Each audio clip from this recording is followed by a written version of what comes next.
देश की राजनीति का केंद्र उत्तर प्रदेश है और उत्तर प्रदेश का अगर मेरठ और सहारनपुर का जिक्र किया जाए तो एक समय मेरठ और सहारनपुर दंगों की आग में सुलगा करता था, लेकिन 2020 के बाद सब कुछ बदल सा गया।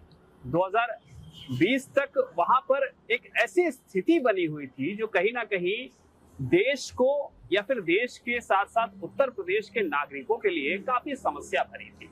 और एक इतिहास ये भी है कि भारतीय जनता पार्टी आजादी के बाद से उस मेरठ और सहारनपुर की जो विधान परिषद की सीट थी वहां पर जीत नहीं पाई थी। 2020 का चुनाव होता है और एक बड़ा बदलाव होता है। बदलाव इसलिए क्योंकि पहली बार इस सीट पर 48 साल का एक रिकॉर्ड टूटा और रिकॉर्ड तोड़ने वाले थे भारतीय जनता पार्टी के मौजूदा मेरठ सहारनपुर सीट के विधान परिषद के सदस्य श्रीचंद शर्मा जी। बहुत अहम इतिहास है इनका। बीजेपी में कई सारे राजनीतिक पदों पर ये रहे हैं, कई सारी अहम जिम्मेदारियां संभाली हैं और विधान परिषद के सदस्य बनने के बाद भी इन्होंने कई सारे अहम मुद्दों को लेकर के हमेशा अपनी आवाज बुलंद की है, चाहे वो शिक्षा से जुड़े हुए हो या फिर हिंसा से जुड़े हुए हो।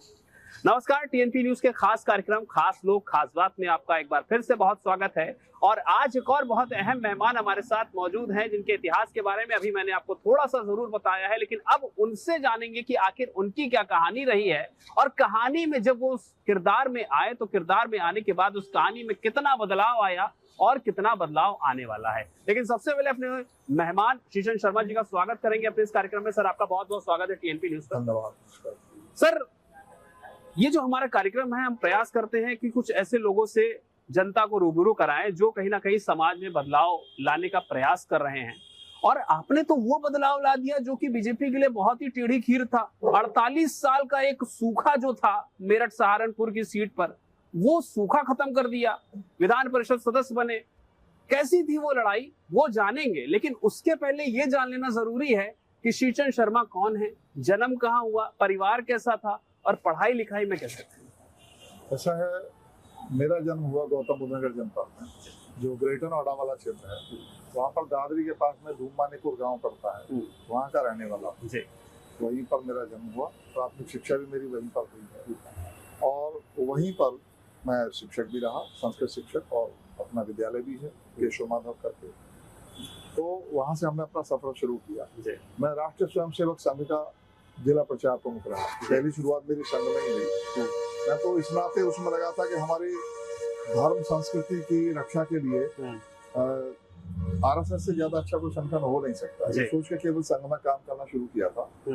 और राजनीति की कोई महत्वाकांक्षा बिल्कुल दूर दूर तक सपने में नहीं थी। अच्छा, 1988 में मैं शुरू हुआ था और उसके बाद मंडल कारवा के नाते, जिला प्रचार प्रमुख के नाते लंबे समय तक काम करता रहा। 2004 में भाजपा के जिलाध्यक्ष की जिम्मेदारी मुझे मिली और फिर उसके बाद 2004 से 7 तक जिलाध्यक्ष रहा। फिर पश्चिम उत्तर प्रदेश का सदस्यता प्रमुख रहा भाजपा का। पश्चिम उत्तर प्रदेश की क्षेत्रीय उपाध्यक्ष की जिम्मेदारी मुझे मिली। जो माननीय भूपेंद्र जी हमारे प्रदेश अध्यक्ष हैं, वो हमारे अध्यक्ष थे, मैं उपाध्यक्ष था हमारी पश्चिम की टीम। हम लोग पश्चिम में काम करते रहे, कई जिलों के प्रभारी रहे। अब से 2020 में जो हम चुनाव लड़े हैं शिक्षक का, उससे पहले हमारी पार्टी शिक्षक एमएलसी का चुनाव लड़ती नहीं थी। अच्छा, ग्रेजुएट का लड़ते थे, शिक्षक का नहीं लड़ते थे। पहली बार पार्टी ने तय किया कि हम शिक्षक एमएलसी का चुनाव लड़ेंगे। अब चूंकि हमारा काम पुराना था और कार्यकर्ताओं के लिए एक नोन नेम था और सबका प्रेम भी था, उसका परिणाम ये आया कि जब पार्टी ने लड़ाने का तय किया और हमें वहां लड़ाया, तो कार्यकर्ताओं ने इतना परिश्रम किया कि जो 50 साल से वहां एमएलसी थे, माननीय ओम प्रकाश शर्मा जी, उनको मिले थे 3640 वोट और मुझे मिले थे 8222 वोट। तो ये कार्यकर्ताओं का और शिक्षकों का जो हमारे प्रति विश्वास और स्नेह था, उसका परिणाम था। वहां से सफर शुरू हुआ। फिर पार्टी ने मुझे शिक्षक प्रकोष्ठ का प्रदेश संयोजक की जिम्मेदारी दे दी। माननीय उमेश द्विवेदी जी और माननीय हमारे अनिल श्रीवास्तव जी, आप दोनों हमारे शिक्षक प्रकोष्ठ के संयोजक हैं। हमारी पूरी टीम ने शिक्षकों की लड़ाई लड़नी शुरू की। सबसे पहले हमारे जो पूर्वांचल में ज्यादातर तदर्थ शिक्षकों की समस्या थी, सुप्रीम कोर्ट के डिसीजन के कारण वो बाहर हो गए थे, तो उनके लिए हमने जो है संघर्ष किया और माननीय मुख्यमंत्री जी से आग्रह करके उनकी ये व्यवस्था बनवा दी कि उनको 25 और 30 हजार रुपए मानदेय पर उनकी पुनर्नियुक्ति हो गई। ये उनका विषय हुआ। शिक्षा मित्रों वाला विषय मैंने आपको बताया था कि शिक्षा मित्र बेचारे भटक रहे थे, इनका और सरकार का टकराव की जैसी स्थिति थी। वो टकराव मैंने समाप्त कराया, इनके बीच में पुल का काम किया, बैठक कराई, माननीय मुख्यमंत्री से आग्रह किया कि साहब इनकी मदद की जाए। इनका 2017 में आपने ही बढ़ाया था, आपने 3500 से 10,000 किया था, लेकिन अब लंबा समय हो गया, इनकी डिमांड है, इनको बढ़ना चाहिए। तो मानदेय को लेकर उनके साथ बैठक हुई, तो उनकी क्या और हम जरूरतें पूरी कर सकते हैं वो स्थानांतरण पॉलिसी पे चर्चा हुई कि जो शिक्षा मित्र पहले उत्तर प्रदेश सरकार ने सहायक अध्यापक बना दिए थे, इस कारण वो जहाँ चयनित हुए थे वहाँ की बजाय दूसरे स्थान पर उनकी नियुक्ति हो गई। सुप्रीम कोर्ट के डिसीजन के कारण बाहर हो गए, लेकिन बने रहे वहीं। तो ऐसे बहुत सारे शिक्षक हैं जो अपने स्थान से काफी दूरी पर हैं, तो उनकी स्थानांतरण प्रक्रिया हो जाए और जहाँ पर उनका चयन हुआ था वहीं आकर वो स्थापित हो जाए, उसकी पॉलिसी बन गई, शासनादेश जारी हो गया और वो उनकी पॉलिसी अभी आने वाली, इनके ट्रांसफर होने शुरू हो जाएंगे। और बाकी अभी 5 सितंबर को माननीय मुख्यमंत्री जी ने एक बड़ी घोषणा, एक बड़ी मांग जो हम लोगों की भी थी, चल रही थी, तो उसमें उन्होंने एडेड कॉलेज के शिक्षकों को भी और प्राइमरी के शिक्षकों को भी, अनुदेशकों को भी, शिक्षा मित्रों को भी, इन सबको उन्होंने कैशलेस चिकित्सा सुविधा का लाभ दे दिया। जो इनको तो इन्होंने सोचा भी नहीं था, शिक्षा मित्रों ने और अनुदेशकों ने, रसोइयों ने।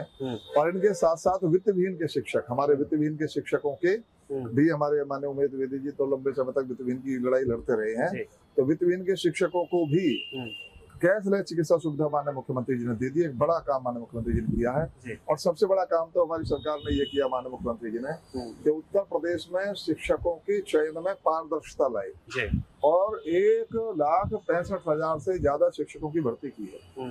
प्राइमरी शिक्षकों की भर्ती की, 35,000 से ज्यादा माध्यमिक शिक्षकों की भर्ती की, 15,000 से ज्यादा राजकीय शिक्षकों की भर्ती की।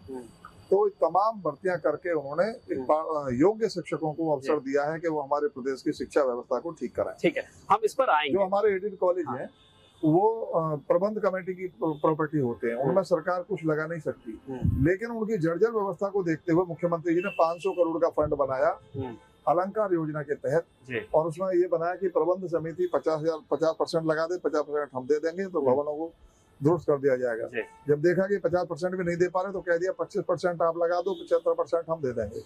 और 25 में भी सुविधा दी थी कि आप विधायक निधि और सांसद निधि को मिलाकर भी उनके प्रस्तावों को भी हम आप ही की निधि मान लेंगे, वो मिलाकर आप 25% दे दो तो 75% हम दे देंगे। तो 500 करोड़ रुपए उन्होंने इस बात के लिए दिए कि हम विद्यालयों की जर्जर व्यवस्था को दुरुस्त कर दें ताकि शिक्षा का वातावरण। ठीक है, ये तो बहुत अहम चीजें थी, क्योंकि जो जिम्मेदारी आपको पार्टी की तरफ से मिली वो आप लगातार उसका निर्वहन जो है वो कर रहे हैं। लेकिन जब 2020 में आपने चुनाव जीता था, 2020 से ही पहले 2014 और 2017 का वो समय जब मेरठ और सहारनपुर में कई सारी ऐसी घटनाएं हुई जिसने कहीं ना कहीं पूरे उत्तर प्रदेश को विश्व पटल पर या भारत के बाकी लोगों की नजरों में झुकाया था। कई सारी ऐसी घटनाएं, कई ऐसे धार्मिक उन्माद फैलाने की कोशिश की गई थी।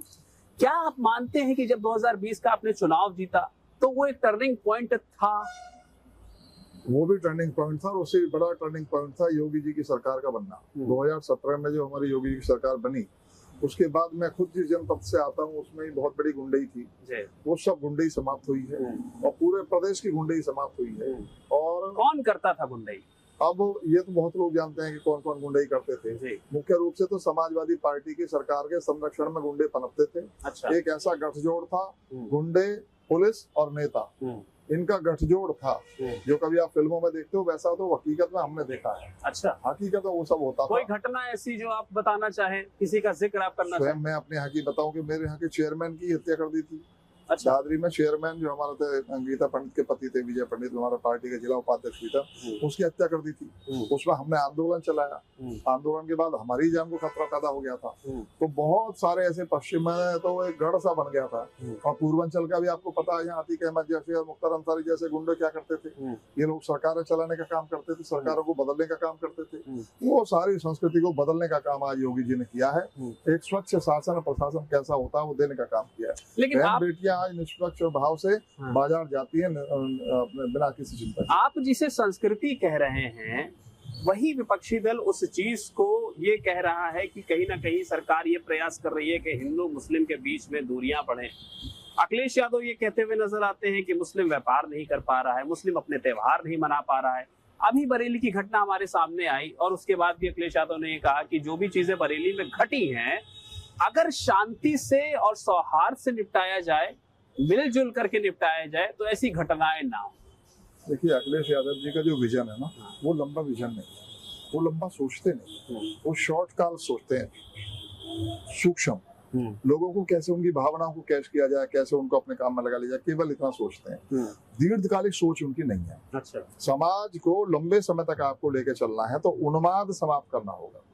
उन्माद भड़काकर समाज को प्रगति की राह पर नहीं ले जा सकते। अखिलेश जी के समय में 735 सांप्रदायिक दंगे हुए उत्तर प्रदेश में। उसमें हिंदू भी मारा गया, मुसलमान भी मारा गया, और जो मारा जाता है वो बेचारा गरीब, कितना उसका परिवार उसको सफर करता है, कभी उसके बारे में सोचा है?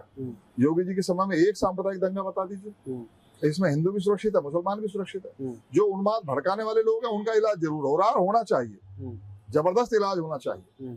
आने वाली पीढ़ी को भी कह के जाएंगे कि उन्माद नहीं फैला। लेकिन वो तो ये कह रहे हैं कि हर त्योहार में कहीं ना कहीं उन्माद भड़काने की कोशिश की जाए। कोशिश करते हैं, कुछ ऐसे लोग हैं जो सोचते हैं कि उन्माद भड़काएंगे तो दूसरे लोग दबाव में आएंगे तो हमारा एकदम निष्कंटक राज होगा। गलत सोचते हैं। कानून का राज होगा, व्यवस्था का राज होगा, धर्म का राज होगा, अधर्म का राज नहीं होगा। जी।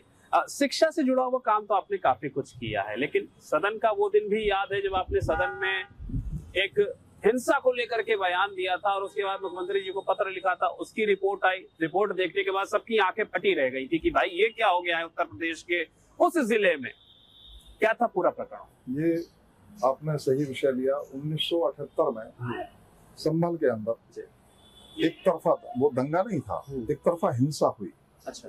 एक कांग्रेस का नेता था, उसके कहने पर उस गुंडे ने कुछ मुसलमान लड़कों को भड़काया और उन लड़कों के मार्फत हिंदुओं की हत्याएं करें। अच्छा।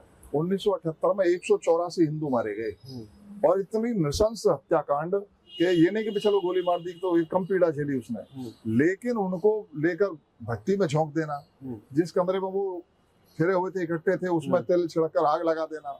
इस प्रकार से 184 हिंदू मारे गए, और अफसोस की बात यह है कि वे सारे मुकदमे दफन हो गए, उनमें कोई किसी को सजा नहीं मिली, और मुलायम सिंह ने वो मुकदमे वापस ले लिए और उनकी सजा माफ कर दी।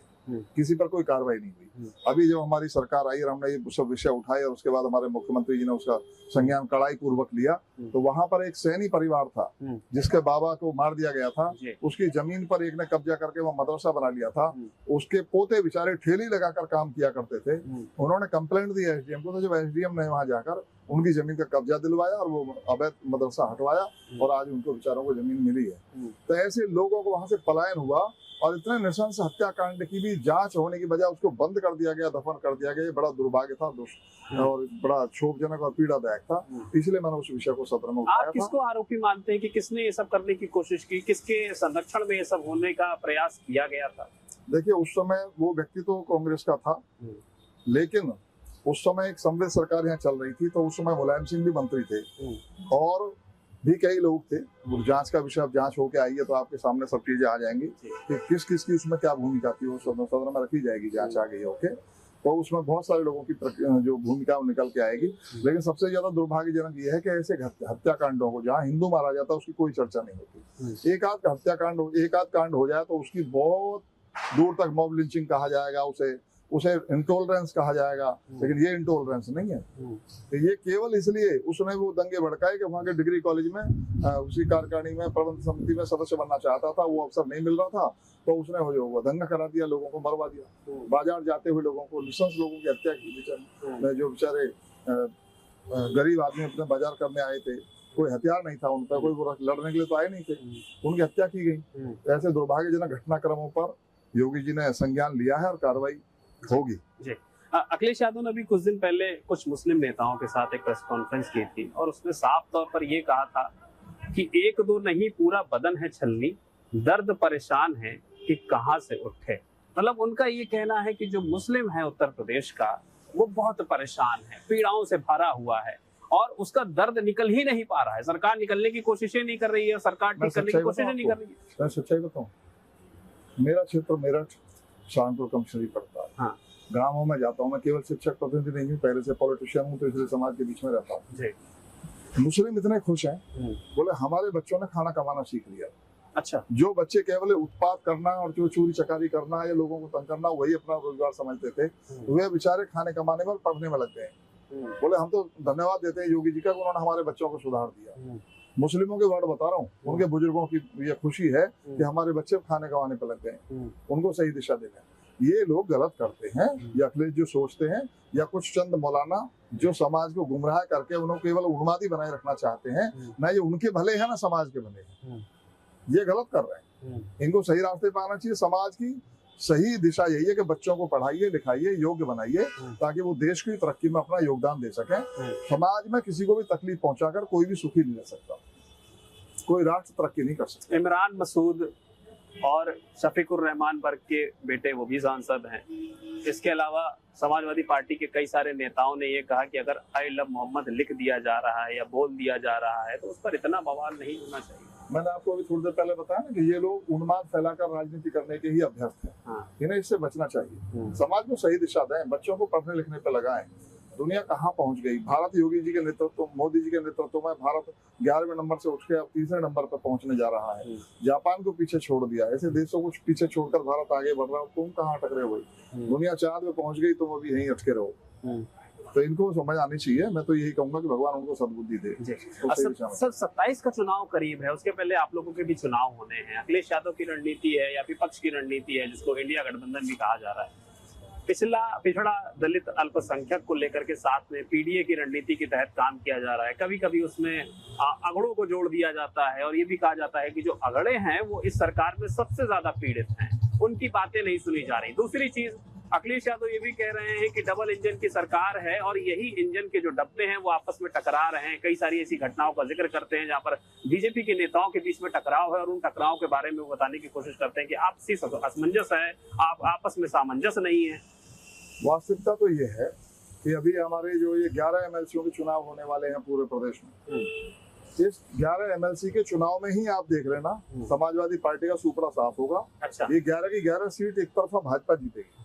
जनता, अच्छा क्या ये अगड़ा पिछड़ा छोटा बड़ा ये बांटने का प्रयास ये लोग करते हैं, गलत करते हैं। सारा समाज योगी जी और मोदी जी के साथ है। सब चाहते हैं कि यहाँ पर अमन चैन का शासन हो, जिस तरह से प्रदेश आगे बढ़ रहा है ऐसे बढ़ता रहे। आप इन्हीं परिणाम में देख लेना और इससे पहले के परिणाम देख लो, जितने परिणाम आए वो कैसे भाजपा के पक्ष में एक तरफा जा रहे हैं। अभी भी ये लोग गलती कर रहे हैं, अभी भी ये तमाम तरह की बातें करते हैं, वोट चोरी और तमाम बातें करते हैं, पर ये नहीं कहते कि भाई हमारी कोई कमी है जिस वजह से जनता हमें स्वीकार नहीं कर पा रही, हम उन कमियों को दूर करेंगे।